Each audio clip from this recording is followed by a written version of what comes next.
before you do anything, I think as a founder, you need to sit back and think what is important. So it's kind of a one-stop platform approach for the chief sustainability officers sitting in real estate companies to help them track, manage, and decarbonize and achieve their net zero target. Are based in India but building for the world. So every time you consume electricity, you're contributing to carbon emissions, and hence you're contributing to global warming. Cement itself is like 7% of total global carbon emissions. That's the same as India as a whole.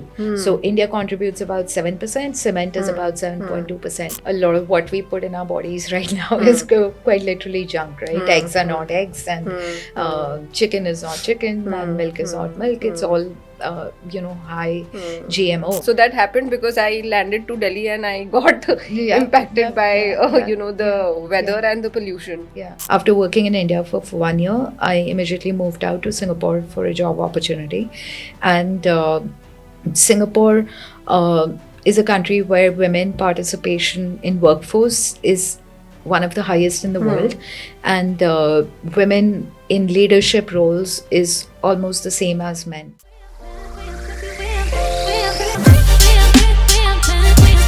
Welcome, Anu. Thanks for taking out time. Hi, Swati. Good to be here. So, Anu, what exactly are you, doing? What are you building with Acacia? So, in the last couple of years, we have seen a lot of extreme climate events, right? And because of which, different countries, they've come up with regulations where they are trying to make companies accountable for the climate change, right? And to do that, the regulations basically require listed companies and larger companies to measure, track their carbon emissions, and decarbonize, basically set net zero targets, reduce their emissions. Now, in this space, interestingly, real estate and construction is the single largest contributor to emissions globally. So real estate and construction contributes about 40% of total emissions. Now, with this regulation coming in, basically companies in real estate space, so be it developers, owners, operators, also financial institutions who manage large real estate assets, they are looking for solutions to help them automate tracking emissions out of their portfolio, because typically for a large real estate company like a Blackstone or a Brookfield, their portfolio is kind of geographically dispersed. They have hundreds and thousands of properties, right? We are talking about a portfolio of about $1 trillion or couple of $1 billion, right? Now, just tracking these data points, which are very minute operational data points, hundreds of them from each property, is a very Herculean task. So our platform helps the asset manager automate this process across their portfolio. And then we have an AI-enabled decarbonization engine, which basically tells these asset managers, studies the pattern of emissions from different assets, and is able to recommend projects that they can undertake to decarbonize. So it's kind of a one-stop platform approach for the chief sustainability officers sitting in real estate companies to help them track, manage, and decarbonize and achieve their net zero targets. So that's what we are doing. We are based in India but building for the world. Even today, currently, we're only selling in Asia, but more than 70% of our revenue is outside India. So, yeah, very interesting space to be in, and at a very interesting time. What is carbon emission? So, essentially, every human business activity, it contributes to some level of carbon into the atmosphere, right? You talk about, let's say, electricity, right? Every time we consume electricity, because electricity is generated out of some sort of fuel, right? Which is, for the most part, it's non-renewable, right? It's fossil fuels, it's diesel, petrol, some kind of fuel, which is rich in carbon, that gets burnt to generate electricity. So every time you consume electricity, you're contributing to carbon emissions, and hence you're contributing to global warming, right? That's basically the concept. And the way to track emissions is at the point of consumption, right? So electricity may be generated at a power plant, but typically most of the energy consumption kind of happens at within a building. It could be a manufacturing building, it could be an office building like this, it could be a hotel, right? So that's essentially kind of carbon emissions, and it's contributing to global warming, right? And the different scenarios that have been predicted, they talk about these different 1.5 degree increase in global temperature, or 2.5 degree if we continue on like the current path of emissions, which is where different countries are setting benchmarks for net zero, right? And government of India also is doing a lot of work around there. So EVs, in terms of mobility is one area. Renewable energy, just in terms of energy transition, is like another major area that's coming up. Building decarbonization is kind of another, huge area that's kind of picking up. So that's what it is. And in real estate, apart from like your building operations, but uh, it's interesting. Construction itself kind of contributes so much. So cement production, cement itself is like 7% of total global carbon emissions. That's the Oh same my God. as India as a whole. Hmm. So India contributes about 7%, cement is Hmm. about Hmm. 7.2% or so, right? So just cement in and of Hmm. itself is such a huge contributor. So it's not just buildings running on a day-to-day basis, but the whole building construction industry kind of needs to go through a transformation if we have to reduce emissions. And that's why, apart from renewable energy and energy management, there's a lot of work going on in green building materials, right? So green cement, steel, these two are kind of the largest contributors. So there's a lot of innovation and work happening globally around coming up with sustainable alternatives for these. So you're into a very interesting sector, climate tech, which everyone is talking about, and artificial intelligence again, which everyone is talking about. So how did you kind of firstly merge climate tech and artificial intelligence? So Hmm. what kind of artificial intelligence use case that Hmm. you have in your SaaS Hmm. product? So any area which is happening, people tend to Hmm. jump into it because it's happening. Hmm. But mere saath, I think it's a non-happening part of Hmm. it which kind of led me here. Hmm. I've worked in real estate industry for 15 years, Hmm. 15, 16 years before. So I came more from a real estate perspective, and where in my previous roles, I worked at Marriott, worked in different companies, and I've been looking at the evolution of ESG and sustainability in real estate over past 2 decades.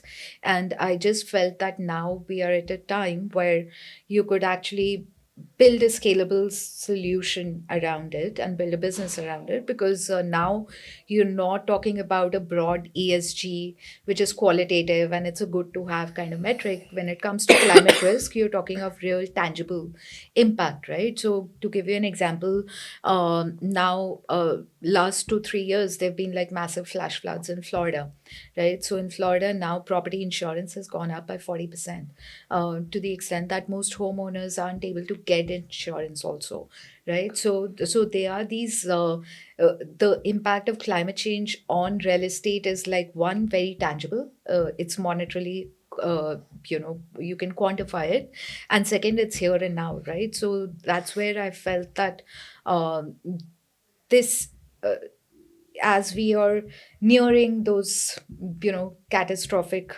uh, targets of 1.5 2.5 degree heat, we it's high time that real estate industry kind of starts taking it seriously, and which is the phenomena that I saw also in past couple of years, where climate risk and quantification of climate risk has become a very serious boardroom conversation, right? So Heinz, which is who's also our client, and they are like, I think, the fourth or fifth largest asset manager globally in real estate. So they were the first ones to actually hire a chief carbon officer, right? So you're not just talking about sustainability broadly, you're now specifically talking about carbon emissions in real estate companies, right? So I felt this was the right time to kind of look at this aspect of real estate, which I felt had there was enough work to be done that it could really transform the way the industry works in the years to come. And that's where my interest came from. It's not because it was happening or there's a lot of capital available for climate, which is true and it helps. But it came more from my perspective on the industry. And everything else kind of became a tool to sort of provide the right solution for it, including AI, right? So there are lots of nuances when you're tracking emissions in terms of capturing data, where we're using AI models for estimation and for correction of data and stuff. Then we are also using rule-based AI models for decarbonization solutions, which is the first of its kind that we've built globally. So there's extensive use of AI, and but it's coming more from the industry use case as opposed to just using AI. Interesting. But do you think this whole awareness towards climate tech will eventually reverse global warming? Being in the industry, where do you see this going? Well, that's a very interesting question. I'm definitely more on the optimistic side of it. There are two schools of thoughts. Globally, if you look at the capital allocation also, the current capital allocation in climate tech is basically split almost in the middle, where a massive chunk of capital is actually going into carbon removal technologies, right? So there's a whole school of thought that we are too late and we can't reverse it. So we should much rather focus on carbon removal. I fall more on the optimistic side. I think even with carbon removal, we do need to fundamentally change on a sustainable basis the way we operate and live if we have to keep the earth habitable for the times to come, right? So I think optimization in terms of consumption kind of is still very critical and should be the first step, with, of course, help from new technologies that help you with carbon removal out of the atmosphere. So Sadhguru had this, drive wherein he was riding across the globe talking about the fact that how our climate and soil have become so bad and why it is very, very important for everyone to become aware. Otherwise, we will eventually not have, food to eat, Yeah. at all. But Yeah, food security is another major issue, right? There's a lot of innovation that's happening globally on food security, right? Where so I recently met a friend in Singapore who was telling me that Temasek, which is the Singapore government's sovereign funds, then Temasek is famous for investing in a lot of moonshot ideas. They have invested in a company which, in the size of an Olympic swimming pool, can actually make milk for entire Singapore. wow. Right. So food security, I think, is there's a lot of research going around farming, indoor farming, protein alternatives, right? More sustainable alternatives. So food security is definitely one issue which is there, and a lot of it actually comes from population, right? It's not just food not being available, but also the kind of food that we are eating, right? If you talk to Sadhguru or you talk to a lot of closer home a lot of Ayurvedic specialists, and they'll tell you a lot of what we put in our bodies right now is quite literally junk, right? Eggs are not eggs, and chicken is not chicken, and milk is not milk. It's all high GMO. So yeah, that's definitely an area of concern, and there are a lot of very talented people working on those problems. So I'm personally a big believer in the field you are in. I think even in day-to-day life, I feel the air we breathe. If you just look at normal people, the amount of virals and the amount of time you just keep falling ill Yep. is because of the change in Yeah. climate. Just yesterday, I was having a conversation with my husband that maybe we should just plan buying a house in a very, very remote area where the quality of air That's is a better than discussion where we we've really also live. had. That's a Yeah. discussion we've also had, yeah. Especially if you're living in Delhi, right? Yeah. Yeah. So that happened because I landed to Delhi and I got Yeah, impacted yeah, by, the yeah, weather yeah. and the pollution. Yeah. So air quality, um, is certainly a concern, and especially with global warming, that kind of will increasingly become an even more a bigger concern. But I think I'd recently read another study out of a university in UK. I don't recall the name, but that talked about one impact of global warming that we don't usually talk about, and I don't know how much testing they've done, but they talked about not just the increase in temperature, which will lead to like melting of ice and all that, but the increase of humidity levels with right, and with humidity you kind of develop newer form of increased humidity, you could develop like newer form of allergies and stuff, right? And you would see that the rate of allergies, especially with kids nowadays, is way more than when we were growing up, right? I mean, there's another issue of there was probably not proper diagnosis while we were growing up, but still the rate of allergies in kids today is really crazy. And the number of vaccines they take also is really crazy compared to what we Yeah, were yeah, taking, and the amount of times they fall ill also is very, very yeah, different yeah, versus yeah. how we would Yeah, really fall yeah, ill. yeah, yeah. So that goes back to, our Indian way of life, right? Where the air was cleaner, there was more physical activity in the way we did things. We weren't like mm, living in air conditioned homes 24 by 7. We were breathing more natural air, and our bodies were more accustomed to natural temperature changes. So yeah, as the society modernizes, you'll have a lot of these conveniences, but at the same time, those conveniences come at a cost to your health, and that's the side effect of development. So you sell in India as well as globally. Is there a trend that you've observed that there is more awareness about climate, being clean globally versus Indian, companies? So surprisingly, actually, the awareness levels in India are really great, Oh wow. more than you would expect. Like I was in a meeting with Airports Authority of India, and they are probably uh, globally one of the most knowledgeable team that I've sat with when it comes to emissions, right? Understanding where the emissions come from, which was really impressive, and it took me by surprise as well. So thanks to our current government, I think there's a lot of awareness and intent to work towards net zero, have net zero targets and stuff. But having said that, end of the day, we are a developing economy, and there are some commercial concerns that always overtake.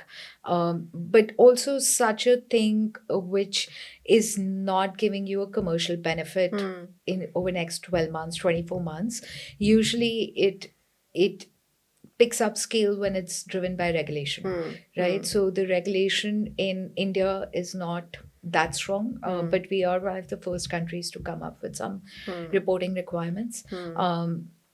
Somebody like Singapore, for example, is way ahead, where not only they have a reporting requirement for companies, they also have corresponding carbon taxes, and those taxes are increasing. The tax rates are increasing year on year.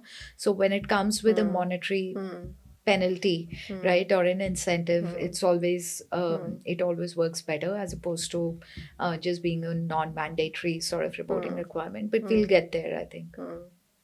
I love your optimism on this subject. So you are a As founders, we have to be optimistic that you don't have a choice. That's your DNA. yeah, you are a woman in real estate. I think a sector where you will find very, very, limited women. So Yeah. take me back, to your journey. Just rewind your career back. How did it shape, and how did you land where you are? Oh, uh, I don't think it was a straight line at all. Um, I came from a hardcore business family, Sindhi. Nobody in my family had ever done anything but their own business, right? So nobody was even educated to the level of, actually looking out for jobs. So I kind of took my own path, did my graduation, masters, etc., etc., and I, I, I think. one thing after my degree, I was very clear was that I was not a hardcore architect at heart. I wasn't an extremely detail oriented person to the sense that I won't want to spend hours trying to resolve how a staircase would look like Hmm. in this space available. So that wasn't me.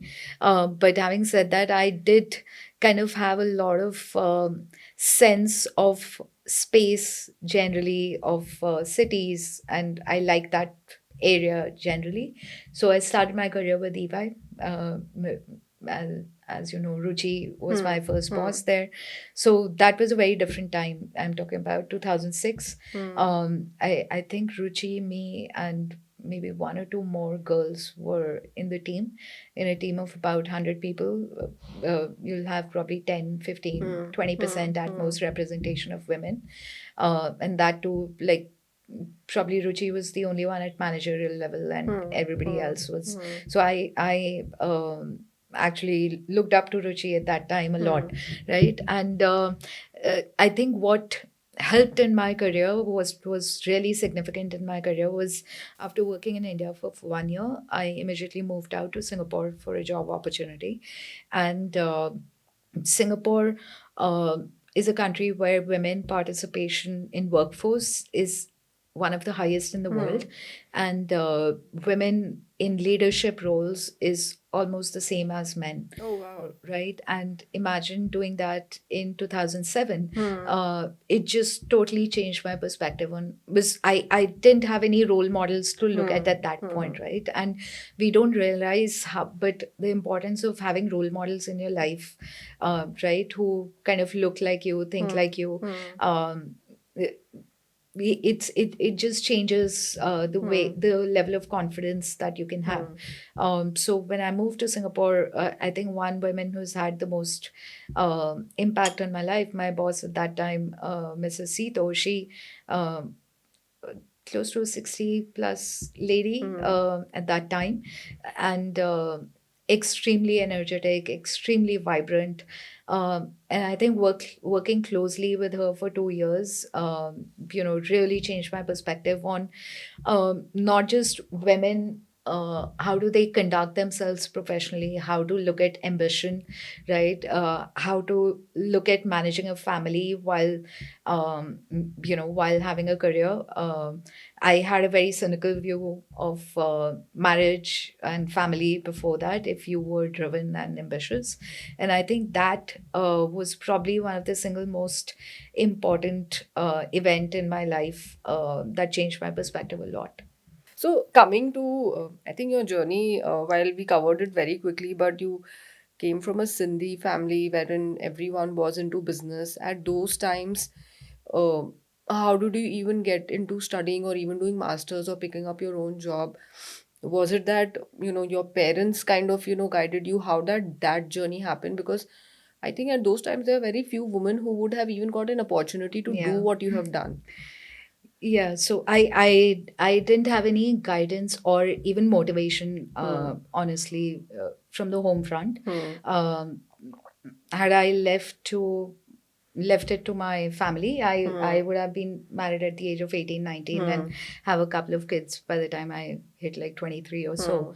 Hmm. But I think since I was a kid, I was very clear when I used to look at, we were a large joint family. So uh, when I used to look at the way lives of women around me were, Hmm. I think very early on in my life, probably when I was in third, fourth standard, Hmm. like the time when you start consciously Hmm. thinking about Hmm. yourself, I was very clear that this is not something I want in life. Hmm. Hmm. I was very clear on what I didn't want, Hmm. right? I had seen my uncles kind of get married, and how in an arranged marriage situation you would go and visit a Hmm. girl's house Hmm. and stuff. I just have very strong views on that, and I Hmm. found that very disrespectful on the part of women, and I never wanted to be in that position. So I was very clear since I was a kid that I was going to do what I want to do. And it wasn't easy. I was a black sheep in my family who was always fighting and revolting, but I think they um, most of the early years were out of revolt. Hmm. It took a few years and me getting into a stable working life where my family started seeing the value of it. But Hmm. for the early days, it was mostly in a revolutionary, Hmm. revolt mode as Hmm. such. So Hmm. it was pretty much on my own, and the Hmm. choice of going to one graduate program versus the other was also, driven by a lot of personal factors. Like, I basically, when you are in 12th standard, people are thinking, okay, my dad is a doctor, probably I should Hmm. be a doctor, Hmm. apply for medical schools and stuff. So I was always a good student, Hmm. never very serious about studies because I Hmm. was doing a lot of other stuff, but I Hmm. was still a good Hmm. student. Hmm. So PCMB, I took like the hardest path, Hmm. did well, and I applied to anything and everything, which was a 4 to 5 year program. Very Hmm. simple rule. Not being very clear at that stage what I wanted to do, Hmm. because I just wanted to do a 4 or 5 year program because that'll delay marriage. No, So wow. that was my clear. I don't think I've ever told anybody except my husband Hmm. this. But yeah, I had a very clear objective. I wanted to get into a program that delays marriage for as long as Wow. it can. And so I applied for law programs, I applied for Hmm. medical school, Hmm. I applied for architecture. So anything that was 4 or 5 years program, I Hmm. applied for that. Wow, interesting. So, Yeah. I think Uh, finally you are happily married. So, what changed yeah, your yeah. views on, marriage, and finally, how did you move into the zone wherein you felt that you want to get married? Um, I think a lot of it is to um, I have a lot of friends who are both married and single, and I feel now I'm married for 14 years. It'll be 15 this year. I think a lot of times when we talk about we haven't found the right person, Hmm. I think a lot of it is actually finding yourself and knowing Hmm. what you want Hmm. in life, right?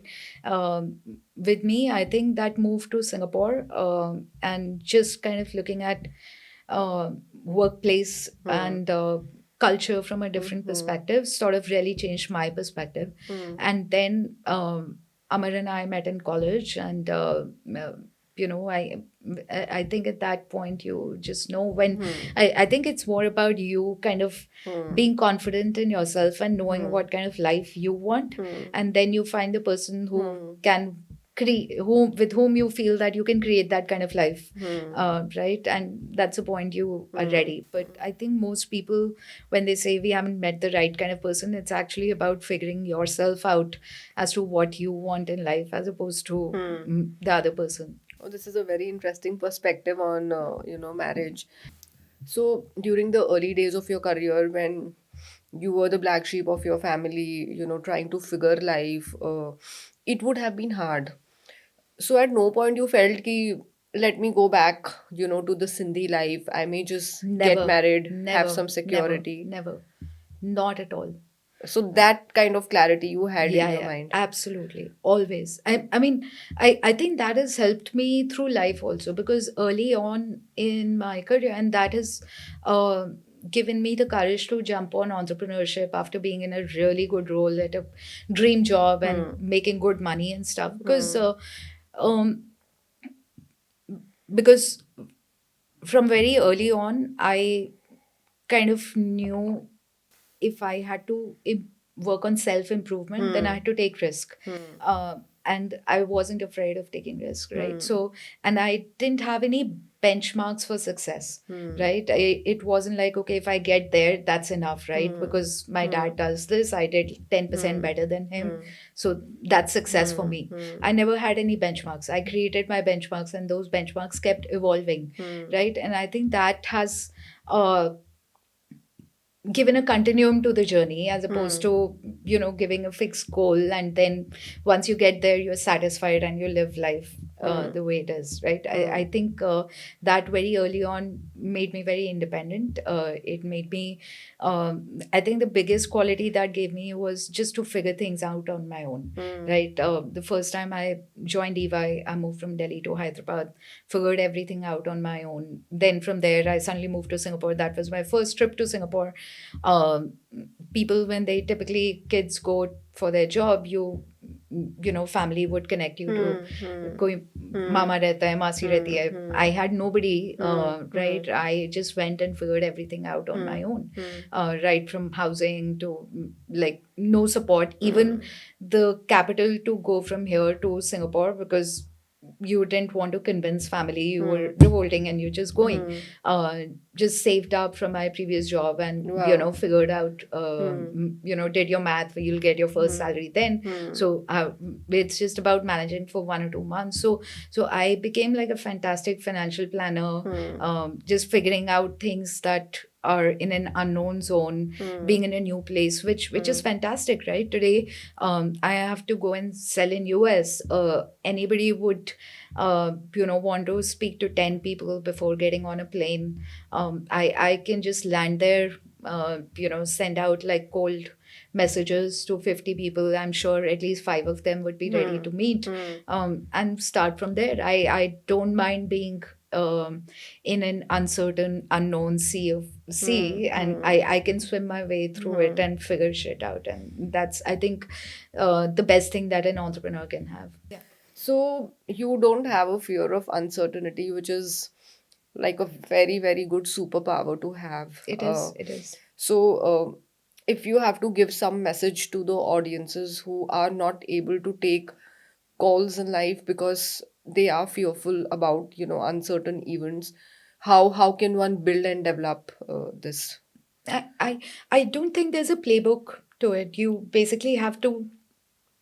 have to do it, right? And once you do it, you'll know what's the worst that can happen, right? You only have one life, Hmm. right? And Hmm. the last thing that I want, uh, in the last days of my life, is regret that I didn't try anything that I Hmm. wanted to try, Hmm.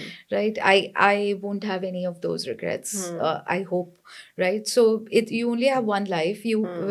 And especially when you talk about entrepreneurship, if you have a, like, when I was quitting Marriott, I had a very good job, out of B school, financially very stable, fantastic job, doing something that I Hmm. loved. I was buying hotels in Surfers Paradise, Australia, Hmm. Bali, Thailand, right?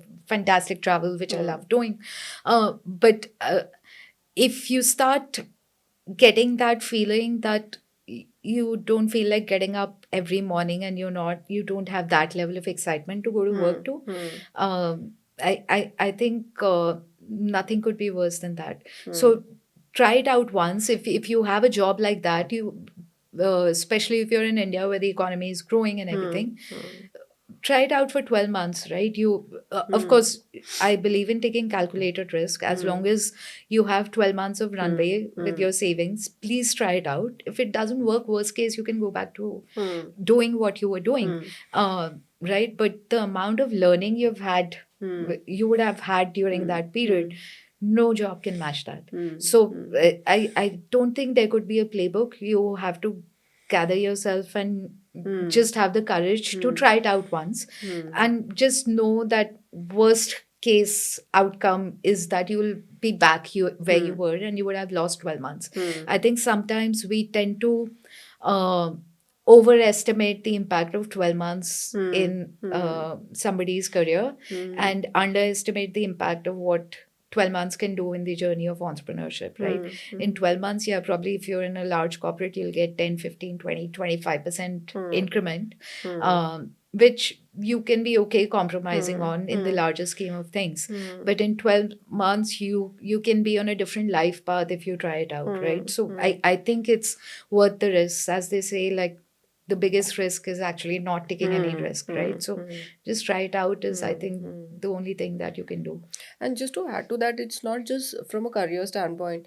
There would be so many women who would be in the position where you are and they would aspire and want to do that, but it's just a fear of uncertainty, certainty that what if this doesn't work? Let me kind of go with the playbook which is, set by my family. I come from a conservative Marwadi family, and I think 99% of my cousins have kind of, gone by that, playbook. Many times you love someone, but you don't want to, go ahead with that, person because you Hmm. just feel that there is more uncertainty in this relationship versus a relationship that my parents are Hmm. presenting. Hmm. Yeah, but I am a strong believer that if I am not happy, I don't think I can keep any of my loved one happy with Hmm. me, Hmm. right? Hmm. So it may sound selfish, but I think it's very important that you are happy Hmm. in with your life, Hmm. right? And when it comes to your family, like be it your parents Hmm. or your husband, your Hmm. close family, I think eventually they understand, Hmm. right? They may not initially understand that Hmm. because they've not because they don't love you, but it's Hmm. just that they've not seen that way of Hmm. life Hmm. before, Hmm. right? But it falls upon every generation to improve Hmm. what the previous generation Hmm. did, Hmm. right? So if you are not the one doing it, then you're not improving Hmm. the generational growth of your family, if Hmm. you will, Hmm. right? Hmm. I think now if like I have 8 younger siblings, cousins, of course, in our joint family, and each of them has a master's degree. They all have different kinds of career, and I'm the You eldest out set of the the. benchmark for I everyone. mean, somewhere the whole Yeah. generation went on to a different path, right? Hmm. And Hmm. had I kind of continued, then each of my younger sisters would have Hmm. continued on the same path. Hmm. They now Hmm. all Hmm. have different Hmm. paths, you know. We still have that diversity where somebody wanted to marry early, they married, Hmm. and they Hmm. continued Hmm. doing what they wanted to Hmm. do. But I think you first just because your parents don't understand doesn't Hmm. mean you're going against them, in my view, Hmm. right? It Hmm. as long as you know what you're doing is right for Hmm. you, I Hmm. think eventually your loved ones kind of come around Hmm. because Hmm. you're not doing anything wrong about it. Hmm. I Hmm. was just trying to build my career. Hmm. Hmm. I think every family needs a black sheep like you. I I'm sure every family does, right? It's not easy to handle that black sheep, but I'm sure Hmm. every Hmm. family Hmm. does. So what makes you get up and work every day? What gives you happiness every day? Uh, I think different people have different goals. There was a time when I was young, I actually wanted to be the first women president of India, and Wow. that goal got surpassed like long ago, which is good. Then, when I became an entrepreneur, I wanted to be the first women entrepreneur from India for who list a company. Wow. But thankfully, that goal got surpassed again, which is good, right? Which shows that we are evolving as a society, and that's good for all of us. So I basically I think I am a builder at heart. I love getting up in the morning and knowing that I'm building something which is meaningfully going to contribute to the society, and at the same time, perhaps along the way also um, clearing fears for some little girls Hmm. who are looking for Hmm. examples Hmm. of what their life could be, Hmm. and creating some different examples, right? Hmm. Not just through your career, but the way Hmm. you live, Hmm. right? So it's not a standard playbook that you have to follow. Hmm. There could be different playbooks, and Hmm. I think just if you live your life that way, that probably someday somebody could look up to it and say that okay, that's how I would like to have a life. Hmm. I think then you have achieved your goal. So Wow. uh, that's basically I do want to, as a woman, kind of build a successful organization, and I think as women leaders, I've seen a distinct difference between the way men and women kind of though it varies not just from genders but from a lot of cultures, from person to person as well. But I think fundamentally, women leaders tend to be more empathetic Hmm. as such, and I think the way they could build organizations could be, really different from the way typically we have seen Hmm. for the longest time. So I hope I'm able to kind of build an Hmm. organization like that, which could be a model for some people to look at. Hmm. So practicing empathy also sometimes, I think it's a very interesting, thing that you spoke about, which is practicing empathy. But the startups at the pace that they want to, grow the way you would want your employees also to work because you want to grow at a certain, pace. Sometimes doesn't it become controversial to have aggressive growth at the same time practice empathy? How do you Not balance that? not really. Um, see, growth, you cannot have growth at the cost of being insensitive. Hmm. So yes, you if your target is aggressive growth, Hmm. you need to be very clear about the kind of people that you bring into that journey Hmm. along, Hmm. right? Hmm. So those people have to be committed to Hmm. that kind of Hmm. lifestyle or Hmm. working hours and Hmm. stuff, right? Hmm. So fundamentally, selection of people for your company is Hmm. kind of important.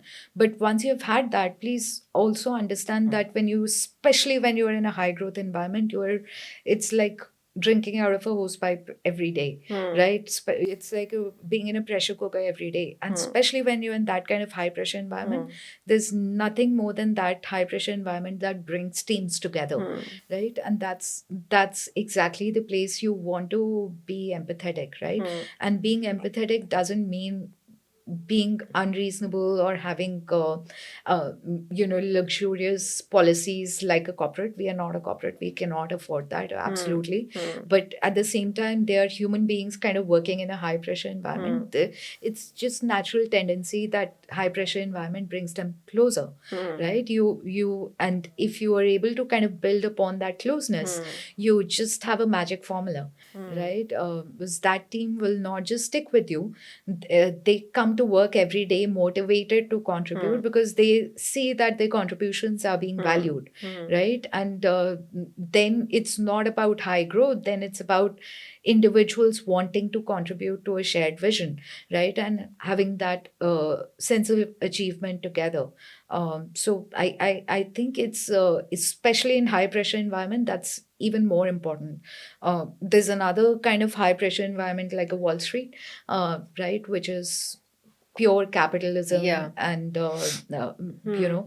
But I think that for the most part cannot work for early stage startups, Hmm. right? While Hmm. you're talking of high pressure growth environments, you are also talking about people to be creative, Hmm. right?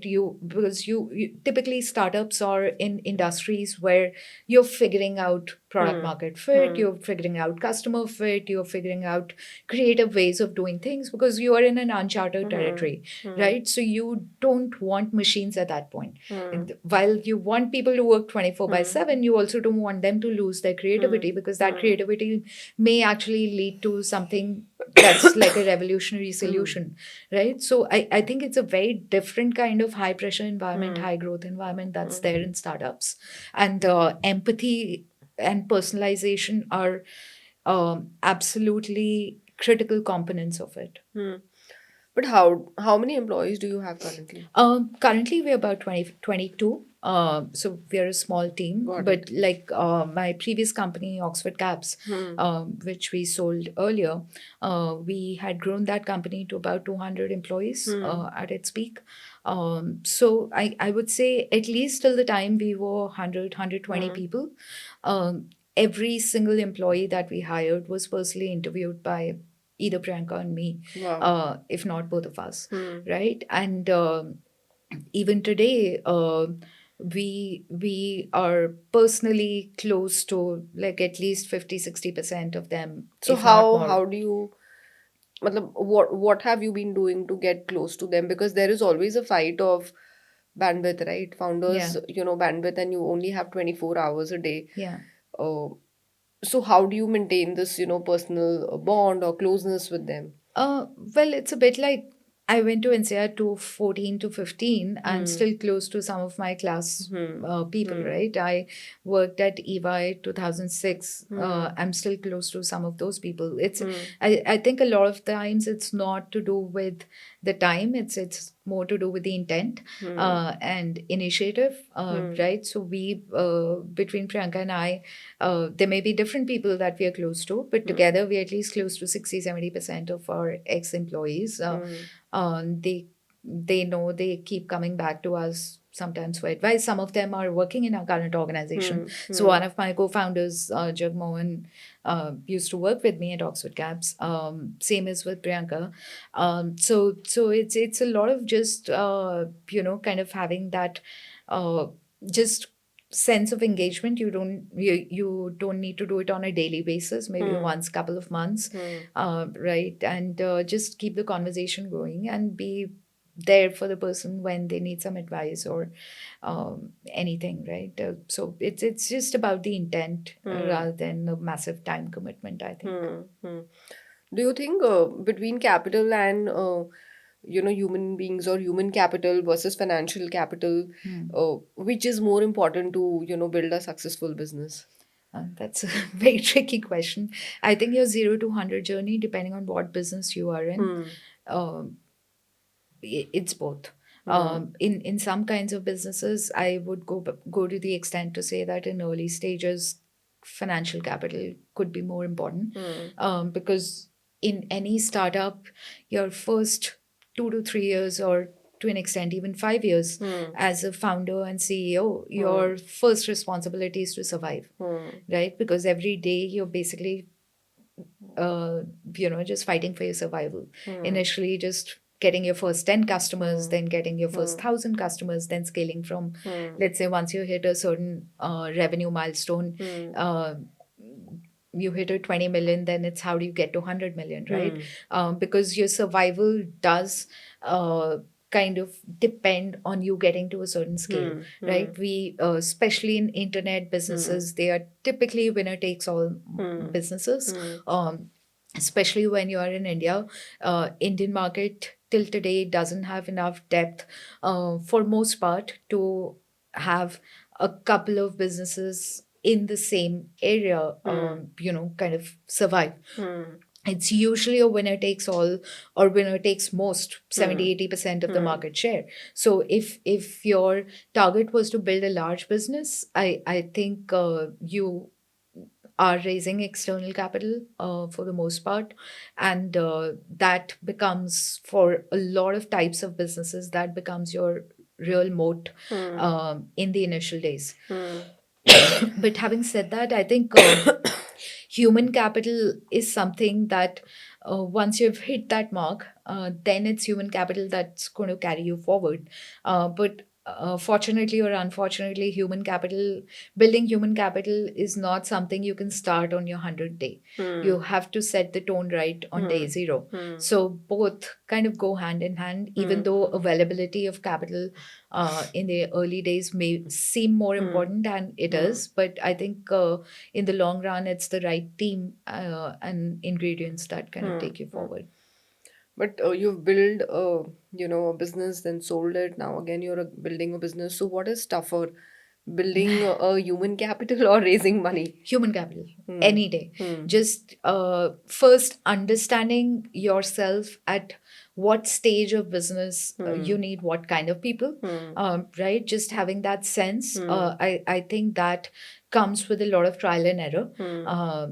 You may not you may think you need a certain kind of person, but once you've experimented, your thought process and perspective may be totally different. So that itself is an assignment and a core job of the CEO. And then getting those people and retaining those people, right? Getting those people is like still just 50%, and retaining and growing those people is kind of the majority of the task. So by any stretch of the measure, just getting the human capital right is way more difficult, and I think the core metric of performance for a good CEO. So how have you largely hired, for Acacia? If a candidate has to come, for an interview, beyond the technical skills, what are the other softer aspects that you look at? Um, I think some things that we did right and some things that we didn't get so right during Oxford Caps have contributed to a lot to how I look at team building now. So we did get the culture right, very right at Oxford Caps. We built a fantastic team. We got the right kind of people with a hustle mentality, hustle attitude, right, very right at Oxford Caps. So I think those two things are super critical. But one thing that I think we probably overstretched a bit was hiring two senior people very early on. Hmm. Right. And I think that's something that we have abstained from doing at Acacia. Was I think in the early days when you are kind of figuring out your product, you're figuring out your market,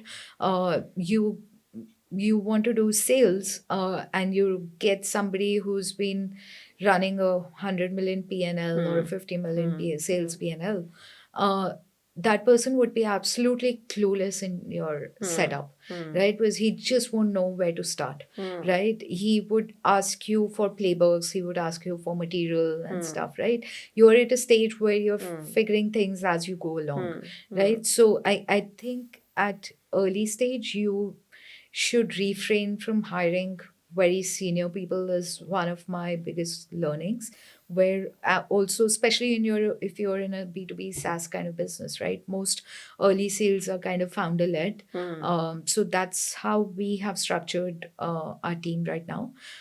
And also I think just as a second time founder, I think I chase vanity metrics a lot less, as opposed to being when it was the first time. Of course, What is there's a vanity metrics? so vanity metrics would be, let's say, your social mentions, right, or Hmm. your social media reach, Hmm. right, Hmm. your PR mentions, Hmm. right. So of course that was a very different kind of business. It was consumer Hmm. focused, so you Hmm. had to Hmm. invest a Hmm. lot into brand Hmm. building. Hmm. Now the kind of business that we're doing is B2B, so Hmm. just having clarity around what kind of business you are in and Hmm. what metrics really matter, Hmm. right? Hmm. In my business today, the only metric that matters is revenue and expansion of revenue with those Hmm. current clients. And I think in early days, just kind of being hyper focused, for example, just doing interviews, right? Hmm. I at Oxford Cabs, between us two founders, we would practically do one interview every month, Wow. right? Now, I don't recall the last time Hmm. I did an interview. I Hmm. agreed because I couldn't say no to Hmm. Ruchi. Hmm. But I just, I have kept our entire team so focused that, Hmm. and that starts from you, Hmm. right? If you are spending one day every week kind of Hmm. just focused on vanity metrics, Hmm. then the team also starts Hmm. thinking that ways, right? Hmm. So Hmm. so I think in early days with limited capital, you need to have a lot of focus, like Hmm. laser sharp focus on things that you're going to Hmm. do, not spread yourself too thin, while at the same time kind of still experimenting. Hmm. So you need a very unique kind of team Hmm. that can do Hmm. both Hmm. together, right? Hmm. And that's what we have Hmm. tried to put Hmm. together. But do you think those vanity metrics is not very important at this stage because you're not running a consumer business? Or because you feel that maybe beyond a point they don't have great impact on your business? Um, I think they do have a impact on your business. I do think brand building and Hmm. founders being Hmm. out on public platforms talking about their Hmm. companies is important. Hmm. For example, right, social media Hmm. Hmm. mentions are Hmm. important. It's just the right stage of Hmm. business, Hmm. right stage Hmm. when they become important, right? So Hmm. uh, maybe if we are a series B company Hmm. where we have a large team, we know we've hit a 50 $100 million revenue target. Hmm. We are now just in the process of scaling up, Hmm. and what is important for us is to get the word out Hmm. about us Hmm. as Hmm. to as wide an audience as Hmm. possible, Hmm. and